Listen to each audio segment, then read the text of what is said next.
So without further ado, I would like to introduce, once again, for those of you who recognize Branden Pericon and Ellen Sue. And we're also going to be joined by the equally lovely Morr Meroz, who's a founder of Bloop Animation. So I'm excited for all of us to join you all and to address your questions. Now, you've all seen us, as I've said, for wonderful conversations with Branden, our talented staff animator, I'm trying to abbreviate that word there, and rigger, along with Ellen Sue, who's the director and designer of Nathan Love. They're back with us this afternoon, and I'm very pleased to welcome a third special guest with us, Morr Meroz, founder of Bloop Animation. So I'd like to showcase just how small our industry is within the world of post-production, as not only did Ellen and Morr both attend the School of Visual Arts together and maybe collaborate on a few thesis projects over there, but Branden himself has also worked with Morr at Bloop Animation. So that's a nice little collaboration, which I hope that they can speak of, or speak to rather. So Branden, I'd love for you to go first and introduce yourself as we begin these introductions. And if you could be so kind as to share with us a little bit about your work experience as well. Sure. Hello everybody. So I'm Branden. I'm an animator here at TAP.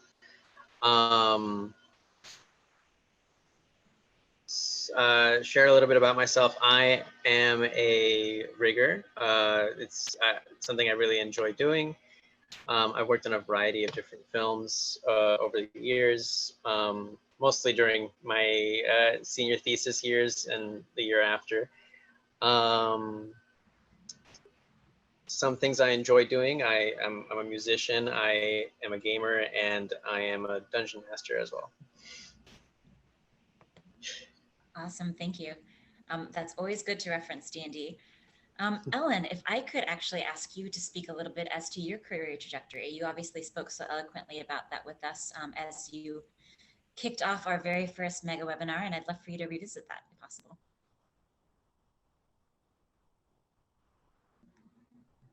Oh, I think we're having some sound troubles in hearing you. Oh, sorry. Oh. I have to tap my mic to turn it on, and I forget that sometimes. But okay, so hi guys. I am a director and designer at Nathan Love. I currently work on a lot of commercials and short films. Graduated at SVA maybe like 5-6 years ago. I'm not sure anymore. But you know, throughout my journey, I've kind of been a little bit confused about what I wanted to do. I know that I got an internship at Pixar, and so I was like, oh, maybe I should be doing 3D animated films. And I think a couple years after graduation, I was like, I don't like this. I don't like being on the technical side of 3D, and had to do some soul searching, and then restart my like portfolio process and everything to do what I really loved, which was a lot of concept design, character design. I took another class at that point, and you know, it kind of, I've found my passion for that, or rediscovered my passion for it, and it's been going really well. But I've kind of like done this like loop-de-loop, and at this end of 5 years, at this point now, I'm like directing both 2D and 3D projects. So it wasn't like the time going into 3D was wasted. It all just, it's like, it made my skill set larger and what I'm capable of even better. So it's been nice. Yeah, so here I am. Nice to meet you guys and excited to talk more. Yeah, we're very happy to have you as well, Ellen. Last but most certainly not least, I'm delighted to introduce Morr Meroz as well. It's the very, very first time that we've had him here with us throughout the mega group, so we're really excited to have him. So Morr, if you could even be so kind as to share any thoughts on your end as to your career and how it's evolved over the years, maybe even how you might have overlapped with maybe Ellen and Branden a little bit. Sure. And take it away from there. So hi, everybody. Thanks for all being here. I hope you're all doing well. Ellen and Branden, it's really great to see you guys. Ellen, it was a little more than 5 or 6 years ago that we graduated from SVA. Just wanted to make sure, let's say it was 5 years ago, that's fine. Yeah, we're all in our 20s. And I was trying to think of, so Ellen and I, Ellen helped me with my thesis film. She did all the modeling, which was a lifesaver because I have no modeling or basically any technical 3D skills other than animation, which is why also Branden had to help me with my third short, which I'll get to later. But that's how I met Ellen. She was in my class, and it was an amazing job. I was trying to think about what I'll talk about in a few minutes. I have this lecture, this talk that I give at SVA that is like 40 minutes long, which I won't do, but I can give you a little bit of the gist of it, which I think is kind of like what is my trajectory is, because I can't really say that I'm an animator or a director or a rigger or like anything specific. Very quickly after graduating from SVA, I did get a few internships, and I got booked in some studios, including Nathan Love, where Ellen works, and Frame Store and Pixar, which did not accept me. But I very quickly realized that like working at a studio, doing the work that I've always wanted to do, even as an animator, even at the best places, was not going to be what I wanted to. So it wasn't satisfying for me. And I didn't really know what I could do, like how to kind of transform my skills. So the main point of the talk that I usually give, which I try to kind of condense for you guys for a few minutes, is the idea of picking yourself. And that's something that I think all artists in some degree should have that ability to do, because we deal with rejection all the time. So I'm being rejected like all the time from graduation till this day on many different levels or places. And that's totally fine. That's going to happen to everybody. But the important thing is to not let that be the thing that kind of defines where you're going. And I can give you a few examples. First off, with SVA, that the first big rejection, I guess, was not getting into Pixar, which was my lifelong dream of being an animator there. And then it was really about deciding like what's next for me to do. I did get into a few studios, like I said. I did want to be a director as well, which is another thing that I knew I was not gonna get hired to be a director. It's not happening straight out of school. So what I could do is whatever I could do in my spare time, which is make another film.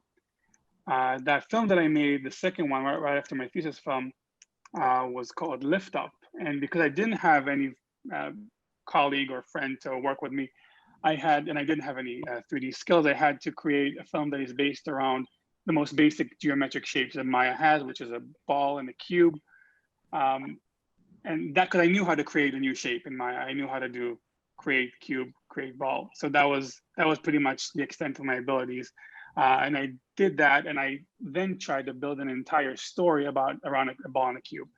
And that was my first, I guess, a big storytelling challenge that I felt really led to a result that I'm very happy with, that I would never have gotten if I didn't have those limitations.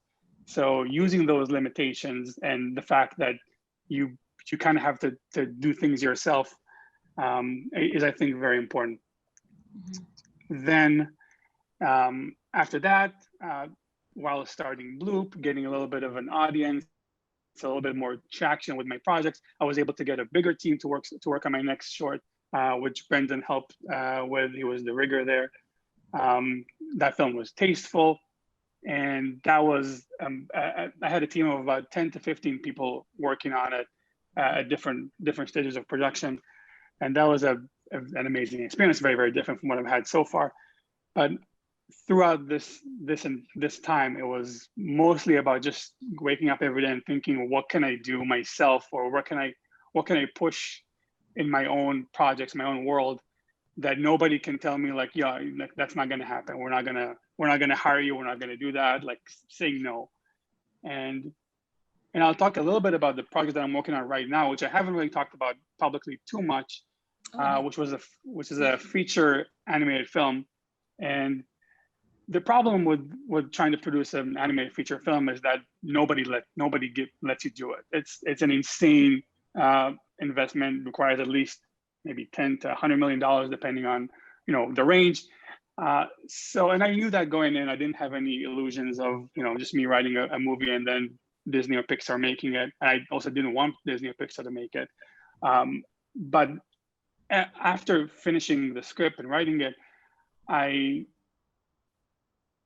knew that I was going to start a process that is going to be very long and tedious, which is finding managers, agents, getting meetings, and trying to get studios behind it. And that could take years before anything even starts. And then after it starts, it takes about 4 to 6 more years before the movie is out. So after like a week after starting this process, I realized, okay, I got to do something while I wait for this to happen, which is why I've decided to produce a graphic novel version of the film, which I knew I could do. I've had the ability to produce that, and I hired a whole team with an editor and a letterer and a colorist and an artist, and there's like an entire production going on to produce like a very, very high-end graphic novel based around that film, which is going to be about 200 pages long. And that would be a much better tool to use to maybe get it produced later as a film. But even if it's not, it doesn't happen, then there's still an awesome book that I'm left with that stands on its own as a graphic novel that I love. I love graphic novels myself. So it's not a compromise. It was a way for me to just keep doing something while I wait, while I'm waiting for rejections, which I've gotten a lot, both from managers or screen reviewers. I also got a lot of competitions and positive stuff like that, but it's always just waiting for something to happen that someone else has to agree, or depending on a different entity for something that you want to happen. So while you're doing that, while you're looking for a job, while you're looking for an internship, or trying to get that thing that someone else needs to approve, also at the same time, do something that nobody can tell you you can't do. And at first it was very small. It was just a short film I did by myself with a cube and a ball. Then it was a bigger short with a few people that helped me out. And then it's a big team that's all paid for, and it's much bigger. And it's not a feature film that's going to cost $20 million, but it's much bigger than the thing I did before that. And then eventually, hopefully, I'll be able to get to something that I really want to. And if not, I'll still have the stuff that I love doing in the process. So that's my big I think the best advice I can give to younger people who are getting into the industry is always pick yourself, because you're always going to get rejected and not getting, and it's always going to feel bad. So you always got to have that thing that keeps you like happy or motivated, that is your own thing. I appreciate your sharing that, Morr, because no matter how talented you are, and you're all very, very so very talented, it's good to hear those words, to recognize that you could be the top of your game and you'll still experience elements of rejection. So thank you for sharing that, and also for sharing your story. As this is a panel about storytelling, I'd love to extend a few specific questions outside of what the three of you have already just shared. I don't know, Branden or Ellen, would either of you like to jump in first as I ask this question? And for our lovely participants out there, I'd love for you to throw some questions our way, because we really do want to hear from you.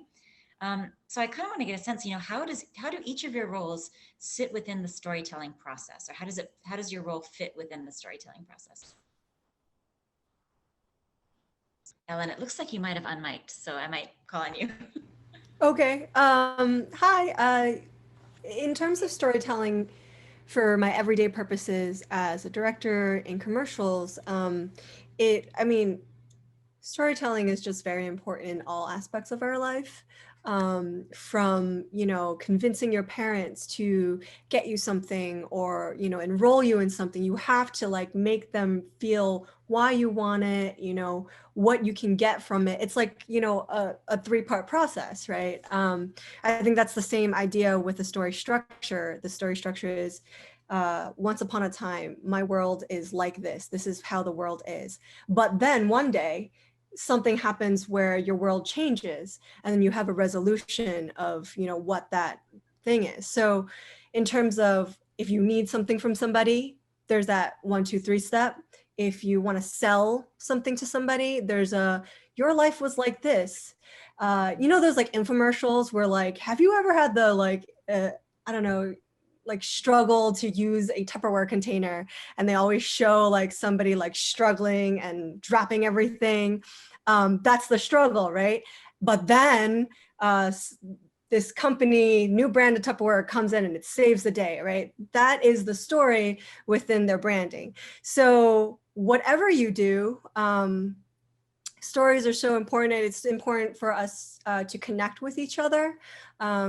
When you see somebody, you know, those viral videos online about how this person's life was so terrible prior, and then somebody came in and an act of kindness and changed their lives, and now they can go to work with this brand new car someone gave them. Like, that's the stuff that draws us in, that like makes us want to like connect and interact with that story and share that story.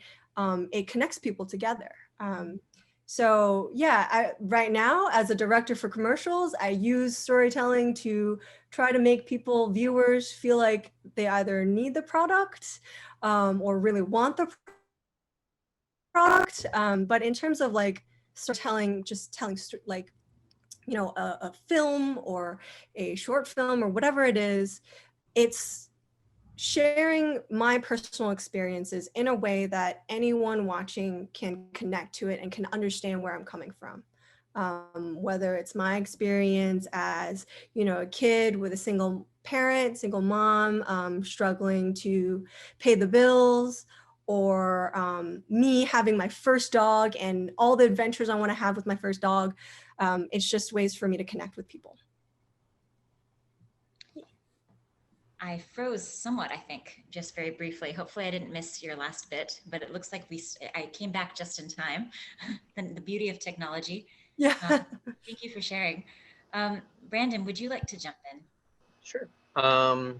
So as for how storytelling pertains to my role as a rigger, usually as a rigger, you don't really get to have much say in how a story goes. You're usually just handed a bunch of characters and you get to work.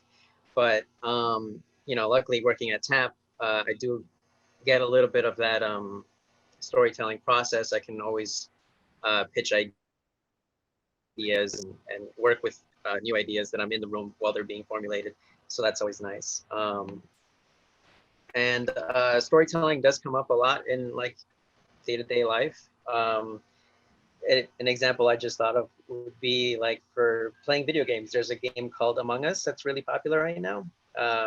Just you're on a spaceship and you're either a crewmate or an imposter. And if you're an imposter, your goal is to get rid of the other astronauts. And you gotta be a good liar. You gotta be good at making up a story and saying, "Oh no, I was in this location. It can't possibly be me." And another way storytelling comes into my life, playing Dungeons and Dragons. I come up with stories on like a daily basis, just looking at like fairy tales, and right now I'm looking at a lot of like post-apocalyptic books, TV shows, and seeing what I can get, because I'm really influenced by like Mad Max type stuff right now. Yeah, that's a great reference, Branden. Morr, I'd love to hear your thoughts as to how your role sits within the storytelling process. So for all the projects that I have on Boop, obviously I was the writer, and like the storytelling went through me through the entire process. But I don't really know what I know. I can say it's a very, obviously it's very important, especially for making like shorts, which is what you guys are doing. But like Alan said, for commercials, for any kind of medium, books, TV, like it's such an integral part of our lives. And the only thing I can say from my own experience is that good storytelling is something that takes a long time, and it's just very hard, especially at the beginning, to make it work. So like I'm always like coming from the perspective of like, you know, don't despair, because I've despaired so much. So like that's always what I want to tell when I talk to the students. And I know that you guys, that the students at TAP, you do work on a film, right? At different points. So know that it's going to take a very, very long time before it makes any kind of sense, and it's going to be bad for much longer than it will be good. But I would also say it's something that's very learnable, and if you do it a lot, like you you do start to notice patterns. And if you analyze movies or scripts and stuff like that, which I've done a lot, it makes you better at it. So it's a very good skill to have. I'm not sure, but no, that's very helpful. Thank you for that. Ellen, one of our participants anonymously asks, is Pixar as good as it seems? And be gentle, because obviously Morr is within the space, and he's also mentioned it that sucks, right? It sucks over there. It's terrible. You don't want to go there. Pixar is a pretty amazing place. I would say that with any company that is as big as Pixar, there are some struggles John with Lasseter's. that. Sorry, What was, go ahead. what was John Lasseter's. yeah. Well, that one thing. But it's what you want. What do you want? I think I have quite a few friends that are in there or have been in there, and I would say that if you are happy with just being the artist, you just want to have 3 months to create the best environment, to create the best character rig ever, a year to create the best character rig, and you just want to do that. Like, I feel like a large studio like Pixar is fantastic. If you want to do certain things like direct, the climb to that position is much harder. You're like minimum 10 years to maybe get to the head of your department, and then wherever, then it's the struggle of trying to get there. So it depends on what you want to do and who you want to be and how much control do you want in your art, right? So if you do get some experience at a smaller studio first, then maybe you could have more creative control and say on what you want your project to be like. Yeah. awesome. But yeah, it's definitely like a culture, a place. I think wherever you think you want to be, culture fit is a thing, and it is real. And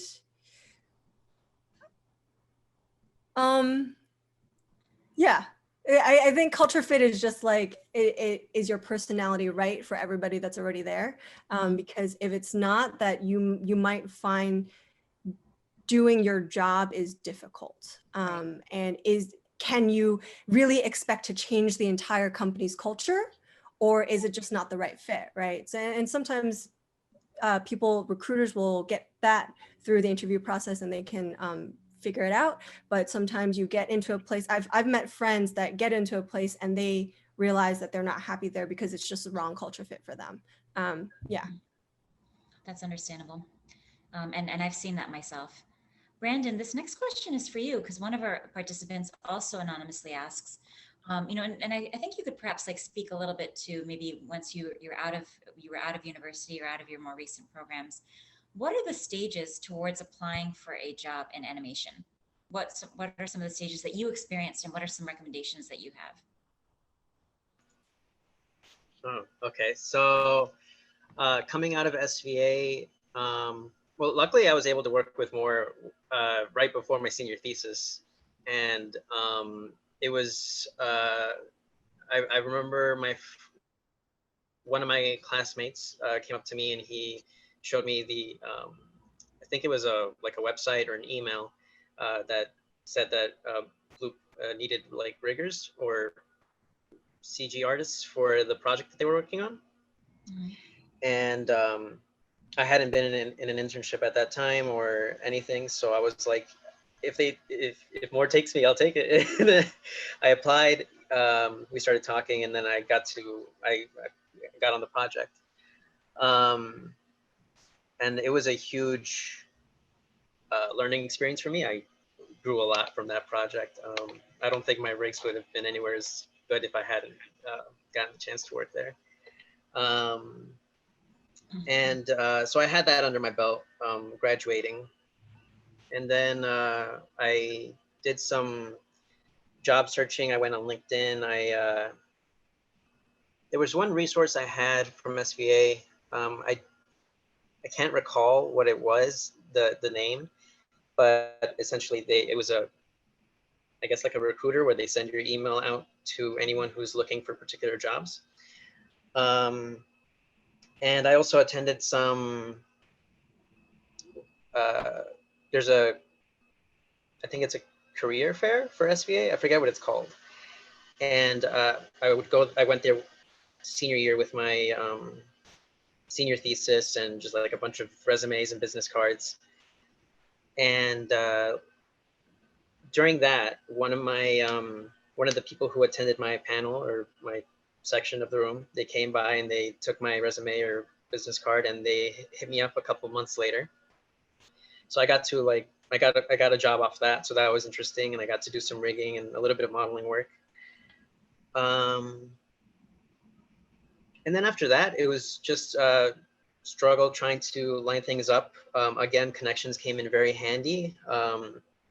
A person I mentioned earlier, Michael Altman, he was a rigger that I had talked with and I had gotten some advice from. He had gotten an internship over at Pixar, and as he was, Pixar? No, Disney. And as he was leaving, he had been working at Hornet at the time, and he left in a good word for me. So their recruiter started messaging me, and we talked and tried to line up to work on a project. Things never did eventually sync up, but there were several opportunities from that as well. Awesome, thank you for sharing. Morr, I have a question from Lord Blackburn who asks, how did you receive help and support from fellow artists such as Branden, for example, for your films, and how did that process look like? So in that case, for Tasteful, I had a platform. I didn't really mention it when I introduced myself, but I have a website called Loop Animation. It's also a YouTube channel. And through that, I was documenting my process of making my second short. And there was a bit of a following that started to happen. And through that, I was able to reach out saying that I'm looking for artists to work on my next film. And I guess that's how Branden and the rest of the artists heard about it. And there was an application process and interviews and stuff like that. So that was in my case. Awesome, thank you. My next question really applies to all of you because one of our participants also anonymously asks, and actually let me phrase it to their exact words. I'm worried about money and an income, generating an income when I'm an artist. Is this avenue financially stable for one person? And I'm conscious, speaking from my own experience in the world of post-production, I personally did have to do a lot of hustling, and I had to sort of run with a lot of different projects at once, particularly when I was at the more junior entry-level position. How would you all answer this question, or how do you, do you find it sustainable? I'll just start, and the harshest answer to that question is if you're good, then yes. And that's hard because you don't always know if you're good or maybe you're not good. But it's definitely sustainable if you are good at being an artist. I think, yes, skill is pretty important, but also putting yourself out there is really, really important. I don't know how many artists pages that I've come across, I want to work with you, but I can't find an email address anywhere. I can't figure out how to contact you. That is, being able to put yourself out there, and branding and marketing is pretty important. And it's not just skill, because I've worked with artists that are very, very talented, but I would not hire them again over somebody that is not as skilled, technically skilled as them, just because this person couldn't understand file structure, wasn't organized, wasn't uploading their assets when I needed them to upload them. That is also integral in, are you employable? And then the other thing, when we talk about, finding work, there are artists that are very talented, but they're not necessarily looking for work in the right places. And I just, you know, advertising is a huge business. There's so much work in commercials. It's not Pixar, it's not Netflix, right? But there is a lot of paying work. And in fact, I think commercials and animated commercials pay more than cartoon series. And then advertising pays more than commercial studios. So it's like there's these different steps, but all of those require artists. They require storyboard artists, people that can illustrate frames, right? And designers and whatnot. So you can find the work, you just have to like cast a wide net. And because if you are a freelancer and you can't land that like staff gig, maybe you don't want to land that staff gig, then you do really have to like make sure you just throw your resume into all the buckets, because they're not going to all have work for you 24/7 all days of the year, you know. So it is that hustle of jumping around, making those connections. When we did a little survey about freelance artists about how long it really took them to get a steady stream of work, it was about 3 years of consistently applying to places. And that 3 years, it's a snowball. It's you work at maybe 2-3 places the first year, and then the people there would recommend you to their friends or go to other places and recommend you. And then the next year you get 6 gigs instead of just 3. And then, you know, it just keeps on going and you build that reputation. So take some time to get going, but you still also have to do the work to like send your stuff out there. I appreciate you sharing that statistic. It's a very important thing, you know, and that's part of the networking process. And, you know, Branden was referencing, you know, career fairs, and these have all migrated online now too for these opportunities. So you should definitely follow the animation channels or the animation projects channel on Instagram, because we post a lot of free events that you could all participate in and, you know, sort of expand upon your network such that you can grow as artists and as I said, establish your network. Branden, was there anything else that you wanted to add? Well, yes. So from what I've heard, being a freelancer is pretty much like high risk, high reward. You're putting yourself out there. You don't have like a steady stream of income, but you're applying for jobs, and you could keep getting jobs constantly, or you might not get any at all for a period of time. And from my understanding, you get paid more for freelance jobs. Working at a studio, you get paid a steady stream, and it's more safe. Those I consider it sustainable. I'm enjoying working at Tab. Oh man, what else was I gonna say? The thing about career fairs also, like, it's good to travel around and go to other events, because I know there's like SIGGRAPH, there's something in California. It begins, it's like CN. It's not Cartoon Network. It's I forget, but there's an animation event. CTN Expo. CTN, yep. Yeah. I went to that, and that was a lot of fun. I got to meet a lot of people through that. Awesome. Yeah, so you're referencing SIGGRAPH, CTN, because these have all migrated online as well. Yeah. They all have Discord communities, and sometimes I post job postings on those Discords. So you guys should get in those Discords. I feel like that's where everything's happening these days. Absolutely. With that said, too, obviously, a lot of our participants are really interested in brushing up on their skills and learning and figuring out, like, you know, this is a question for all 3 of you. Do you have any recommendations on free resources that they can access where they can learn specific softwares or specific programs and have that opportunity, you know, outside of programs such as the Animation Project and other, you know, online opportunities? What are some suggestions you might have, if any, for them? So many. There's so many. Morr's website. Yeah, I can offer bloopanimation.com. We do have courses on almost all the animation programs, and I told the TAP I'm willing to give whatever course the student, whatever student course they want. They can just email me, and I'll give them access to the software course that they want for free. So we have like Toon Boom or Maya, Blender, TV Paint, just Flash with Animate CC.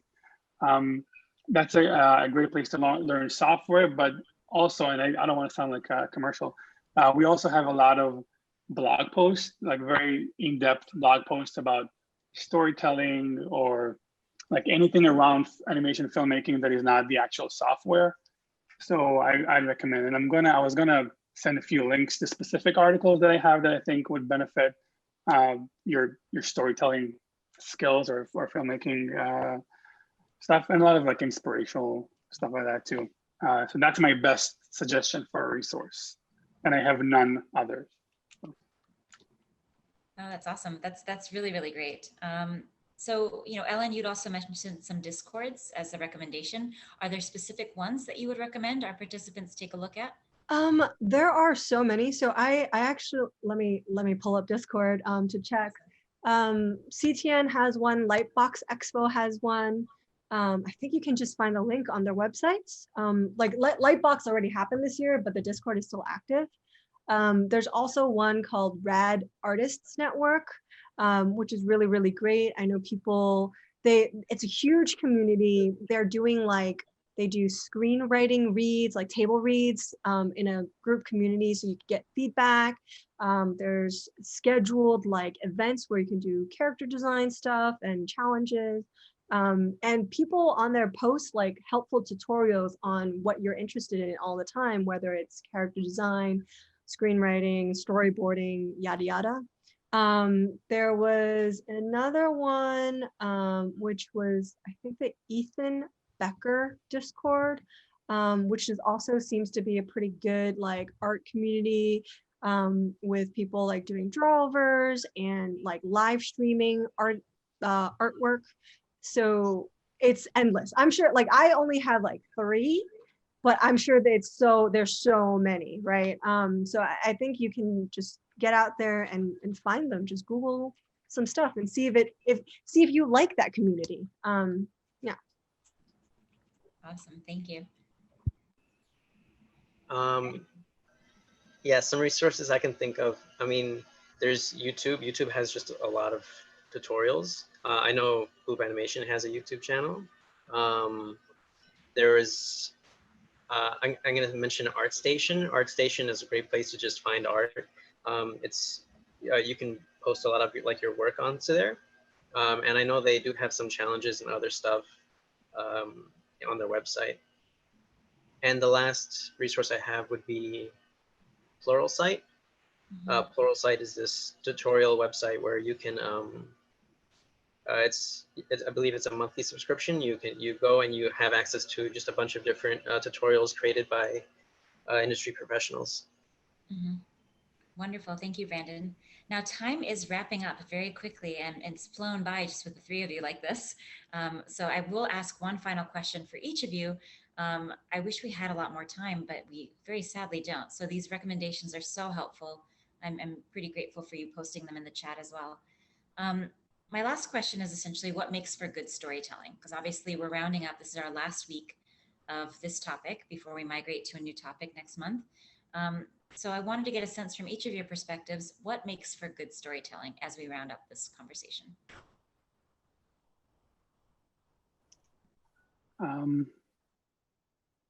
It's hard to answer. I think the first thing that came to mind for me was something that makes you feel something. So I always try personally in my work to make the people that watch it just feel something. It doesn't have to be moving, makes you cry, but it could be fear or laughter or sadness or joy. Just invoking emotion is very hard to do. So that's I think is the ultimate goal of storytelling. Thank you. For me, it's character motivation. And figuring out how to clearly convey your character's motivation to your audience without spoon feeding it to them. By spoon feeding, I mean a narrator voicing over this person has debt and they need money right now. You have to give it to them in an interesting format. And then storytelling is also a lot of editing, right? It's paring down all the information you want to give to your viewers so that nothing distracts them from what you want to say. Confusing stories are when you tell irrelevant information and then never come back to it. So like you could have a journey about going to the center of the earth, and then the characters suddenly go to the supermarket to get something. And then like when you're listening to this story, it's like, okay, what are they getting in the supermarket that's really important to them going to the center of the earth? And if it has no relevance to it, then you're like, wait, why did they go to the supermarket? And then like, so you as a viewer, you get pulled out of that story while you're trying to figure out this confusing tidbit of information that was given to you, right? So when you're writing stories and you're editing and you're seeing what to keep and what to remove, you have to really think about how your audience is gonna, react to it. And also just, like making sure that it's all relevant to the bigger story that you want to tell. So I just want to jump in and say this was a much better answer than my answer. Much more relevant to learn, because that's incredibly true. And I've thought about it so many times while I was writing the feature or the graphic novel. It's always a problem where like, but why does the villain why doesn't he just do this? It's so easy, just go over there. Or like, why does the main character not just walk away? She'll be fine. It's always like, you got to have an answer to all of the whys of why any character does anything. And it doesn't have to be just like an answer like we have in our own life. It was like, I just kind of want to do it. That's how we live our lives. But the characters in the movies, they have to be like, because if I don't do this, I'm going to die. And that has to be the answer all the time. Yeah. And it's very hard to do, because as normal people, we don't deal with stuff like, if I don't do this, I'm going to die all the time. So we don't have that reference in our own lives. So it's hard it's very easy sometimes to just write like okay stuff happening to your character. Everything is like half okay, like, because that's how we are. So that was a very very true what you said. Yeah, I think so. I don't know if anybody's seen the new Scooby-Doo movie, but that one, okay. Well, if you've seen it, it went from like an okay movie for me. Well, no, it was a very entertaining and comedic and funny movie to a fantastic story, because at the end, oh, I'm spoiling it. I'm gonna spoil. I'm sorry. I think no, it's pretty obvious. But at the end, like it reveals the villain's motivation for doing everything that he wants to do, which was he wanted to save his dog, right? And me as a dog owner and dog lover, I connected with that. And I was like, yes, he's an asshole, he's evil, but he just wants to save the dog. And it just like makes everything just like, once you get that moment, you like feel this connection to the story, you remember the story more. It's that connection. You understand his motivation. So it just went from oh, this is a fun movie to okay, this is a good story. Mm-hmm. Oh, that's wonderful. Branden, would you like to add, or would you care to add anything before we round up?